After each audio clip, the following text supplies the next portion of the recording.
Well, it started in the Philippines after we'd been going to Fiji for a number of years, and then I was asked to go to the Philippines for one of my sons was working over there, and I went for his birthday, and it was just after a massive typhoon had been through the area, and there was many homeless people around, and where we stayed, there was a young couple on the way there, and they're all the time in the rain and wind, leaning against this broken off tree stump in the rain and trying to keep their baby dry that was only at that time 2 months old. And after a couple of days, I thought to myself, I need to do something about this. So I talked to them, and I went into the local town and bought shovels and bars and things like that, and got some people to help me, and we built a little house for them to live in. It didn't take long, and we concreted all well into the ground. While we were doing that, children were coming up and saying, I'm hungry, and we started to feed the children that were hungry around that area, and from that we've been all over the Philippines feeding children, and as well as that, we teach them about God. We also teach the mums and dads how to make a living if they haven't got a living. We've got certain things that they can make and sell that we teach them, and so we do that. We started originally in the Bicol area, but after a while we moved to Caloocan after another typhoon. We picked up a lot of other people who were moved to a tent city that the government moved to Clark Air Base just north of Manila. We picked 24 people from that that were orphans from that were removed from Leyte, who didn't have any family left whatsoever, and we've been looking after them, and we've built a house for them to live in now. They're doing very well. As well as that, we've got other children as well, 2 little boys and a girl that are just babies at this point, that we're looking after as well, and we'll grow them up to be loved and cared for, and they'll get a good education and good health care as well. We need to expand a little bit to fit more people in, and our oldest ones are now learning to become teachers. Soon we'll be needing a piece of land to buy to build a school, so that it's cheaper for us and better quality education.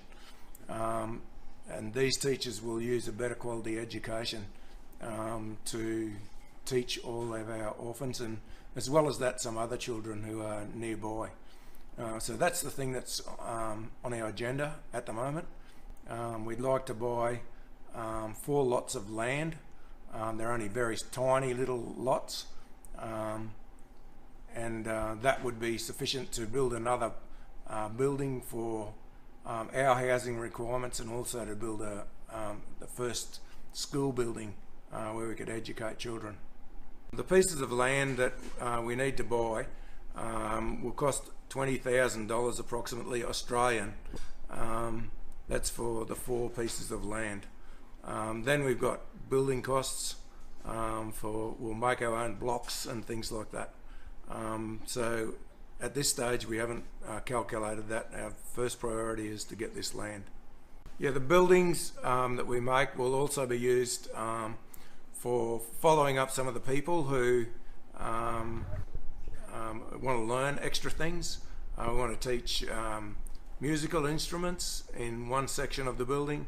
We want to be teaching various types of craft that can be made, and different building systems from around the world.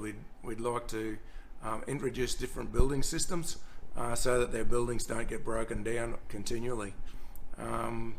We will get people from another country where they have the people are in a similar poverty, and they've developed some building systems there. We will use that in that country as well. It's a cheap and easy way to do things. Yeah. 3 things that we like to do. Number 1 is we need to fill their physical need for food, and so we look after that side of things first. The second thing we need to do continually is to introduce the people to a personal relationship with the Lord Jesus Christ. That's very, very important. And the third thing is to help them to grow, to know and have a daily walk with God, and because that's what He's made us to do on this earth, and we teach them that. A fourth thing is the people that haven't got a job, to teach them some ways that they can get a living through the many different things that they can do in that country. And so we teach many of those different things. One of the things that we're faced with continually is each person that comes to have a personal relationship with God, we give them a Bible. We've started giving Bibles that are quality Bibles that are made with good quality paper. Any people that would like to come to the Philippines to see what we do, you'd be welcome to go. We're going many times per year, and as long as you pay for your tickets to get there and your costs over there, that's fine. You're welcome to come.